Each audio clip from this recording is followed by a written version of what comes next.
Alors, pour aller moins d'une minute, je vais quand même un tout petit peu verser dans l'autocélébration. On a la chance d'avoir en France un modèle de sécurité civile qui fonctionne quand même globalement pas trop mal. Pas trop mal.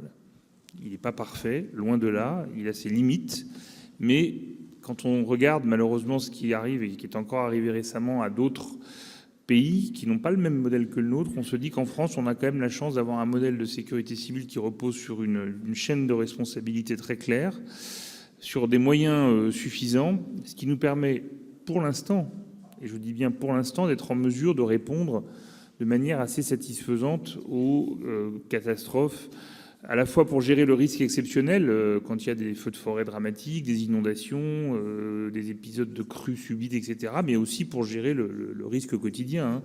Je rappelle que 85% de l'activité des sapeurs-pompiers dans notre pays, c'est pas les catastrophes naturelles, c'est le secours à personne. C'est les gens qui tombent dans la rue, c'est les accidents de la route, etc. Bon.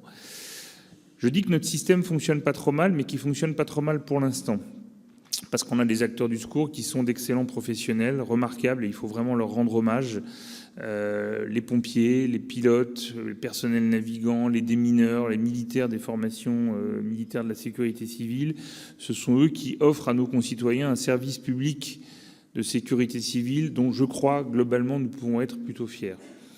Maintenant, il ne faut surtout pas s'arrêter à ce constat, parce que le risque, sinon, c'est que précisément, on reste dans le registre de l'autosatisfaction, et ça, c'est un piège mortel. Nous avons à relever devant nous des défis absolument considérables, et notamment celui qui fait l'objet de vos travaux depuis hier, qui est l'emballement absolument spectaculaire des conséquences du réchauffement climatique. Le fait que la crise a cessé d'être un état d'exception pour devenir un état permanent, le fait qu'une saison feu catastrophique comme celle que notre pays a connue en 2022, en 2050, ce sera devenu la norme, et même plutôt une saison calme. Le fait que des inondations comme celle que, je ne sais pas si vous vous en rappelez, le nord du pays a connu il y a 1 an exactement, dans le nord et le Pas-de-Calais, inondation dramatique, catastrophique, d'une ampleur absolument considérable. Ça va devenir malheureusement des événements d'une fréquence tristement banale si on se projette en 2050. C'est à ça qu'il faut qu'on se prépare collectivement.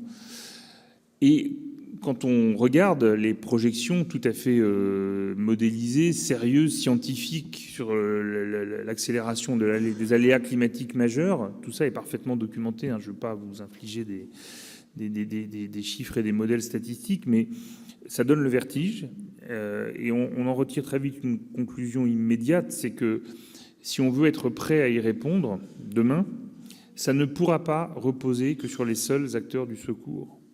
Ça ne pourra pas reposer que sur les seuls acteurs du secours.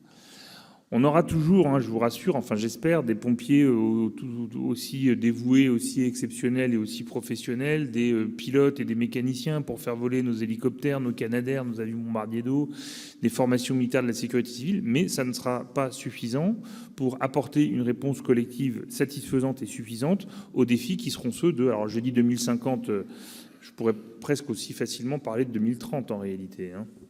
Bon, donc ça veut dire quoi? Ça veut dire que si on veut collectivement avoir une chance de s'en sortir, ça ne peut être le cas que si véritablement on arrive à impliquer le plus largement possible nos concitoyens dans cette culture de la gestion de crise.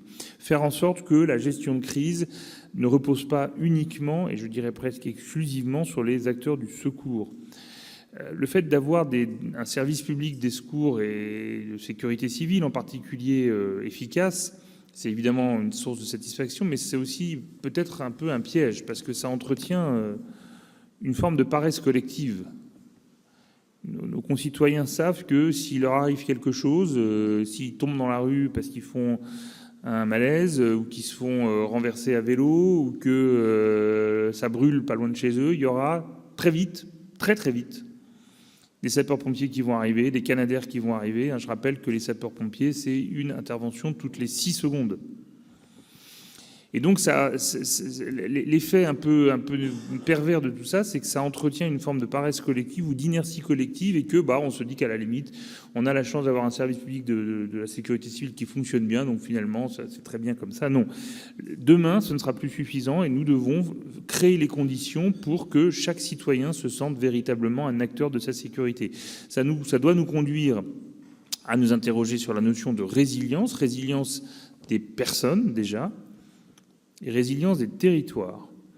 La résilience des personnes, c'est des choses très concrètes. C'est déjà la diffusion de la culture du risque, connaître les risques attachés au territoire dans lequel on vit, connaître les conduites à tenir lorsque le risque se concrétise, savoir ce qu'on doit faire en cas d'inondation, en cas d'incendie, en cas de chute des réseaux électriques, etc., etc. Cette culture du risque, elle doit évidemment démarrer, elle doit commencer à se déployer le plus tôt possible à l'école. Et du reste, moi j'invente rien en disant ça, il suffit d'aller regarder comment ça se passe dans les pays voisins du nôtre qui ont une culture de la résilience beaucoup plus développée.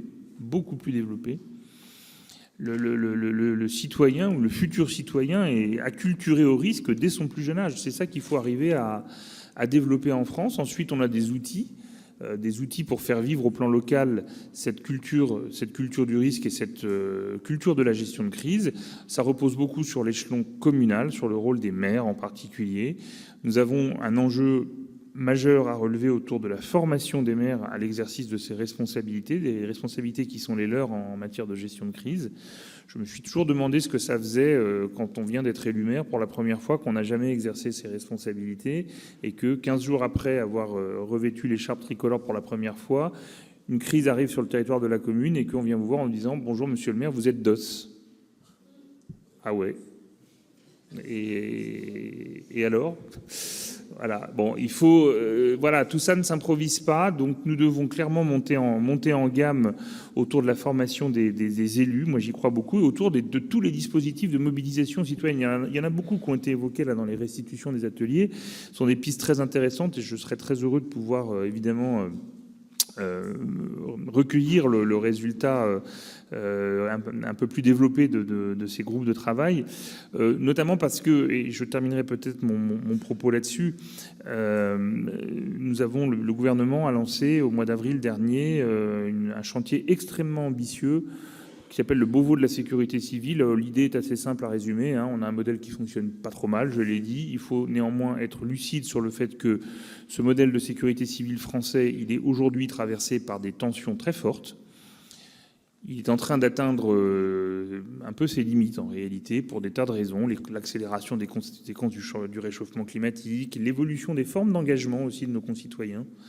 Sujet qui est un vrai défi à relever. Je rappelle que la première force de sécurité civile dans ce pays, ce sont les sapeurs-pompiers volontaires. À côté d'eux, très loin, pas très loin, assez vite en général, il y a les bénévoles, les associations agréées de sécurité civile. Notre modèle, il repose sur l'engagement bénévole et spontané d'une bonne partie de nos concitoyens. Ça, il faut le mesurer. Il faut aussi savoir que c'est un défi à relever parce qu'on ne s'engage plus aujourd'hui de manière bénévole pour une cause comme on s'engageait il y a 10, 20 ou 30 ans. Je ne vous parle même pas de la crise financière qui pèse à la fois sur l'État, évidemment, mais également sur les collectivités locales. Enfin, tout ça fait que notre système de sécurité civile arrive aujourd'hui à ses limites et que nous devons lui donner les moyens, lui donner le cadre, lui permettant de continuer à aussi bien fonctionner dans l'avenir. C'est ça le Beauvau de la sécurité civile. Démarche très ambitieuse, donc les travaux ont démarré au mois d'avril dernier. Ils ont repris à la fin du mois de novembre par une séance de travail extrêmement intéressante qui a eu lieu à Rouen autour du thème de la résilience. Peut-être d'ailleurs un certain nombre d'entre vous étaient présents à Rouen.